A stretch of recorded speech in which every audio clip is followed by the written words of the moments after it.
COVID booster vaccines need to be rolled out faster to keep people safe this winter. That's the view of one of the UK's top epidemiologists, which is a word I actually didn't know and couldn't say before we had a pandemic, so silver linings in a way. It's critical that the booster programme is accelerated, according to Professor Neil Ferguson, a member of the government's Scientific Advisory Group for Emergencies, otherwise known as SAGE. So, with winter fast approaching and warnings of a COVID surge, how well protected is the population? Well, let's speak to Dr. Bharat Pankhania, Senior Clinical Lecturer at the University of Exeter Medical School and a former public health consultant in communicable diseases, and indeed a regular right here on GB News. You love to see it. Thank you very much for joining me. OK, so how serious is the vaccine wane? Because I've got to be honest with you, when I hear SAGE start making predictions, quite often I stop listening. Good man, good man. We should listen to everyone, not only to one body. My take on it is as follows.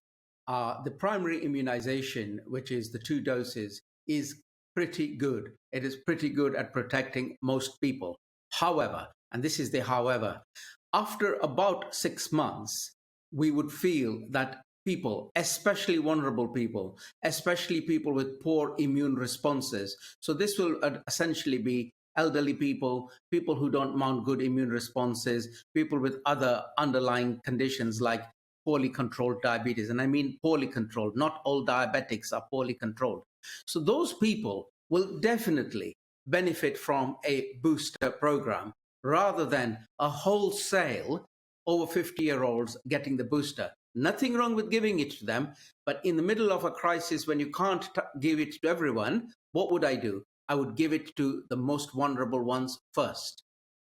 Seemed to make sense. Just talk to me a little bit about the practicalities of this then. So I was, again, wrong about this. I assumed that, you know, if you had a jab, it might last you for a year and a bit. But it looks like we're going to have to get one every few months, are we? Is this just us now? Is this going to be forever? No, we're learning as we go along, and nobody knows. I mean, you can say whatever you like, but the proof of the pudding is always in the eating. Therefore, we started the immunization program knowing full well that we've never invented coronavirus vaccines for humans.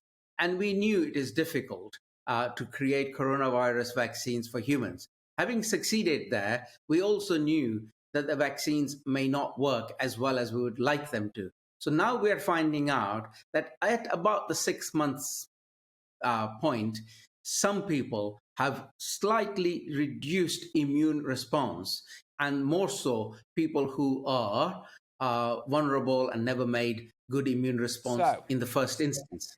Yes, so this is the argument, isn't it, for not giving our vaccines away to the third world, presumably. We need to stockpile because we're going to need loads of them, and we're going to need them every 6 months or so. No. You knew I was going to say no. There is a fly in the ointment, Patrick, and this is really important.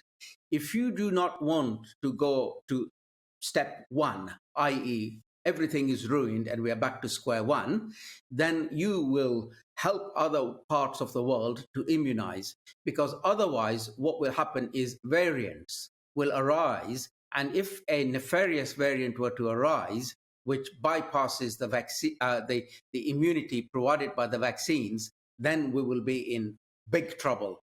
So what I would say as a global person is, sure, immunize the nation, but you must, as a rich nation, also immunize other parts of the world, because it is in your self-interest.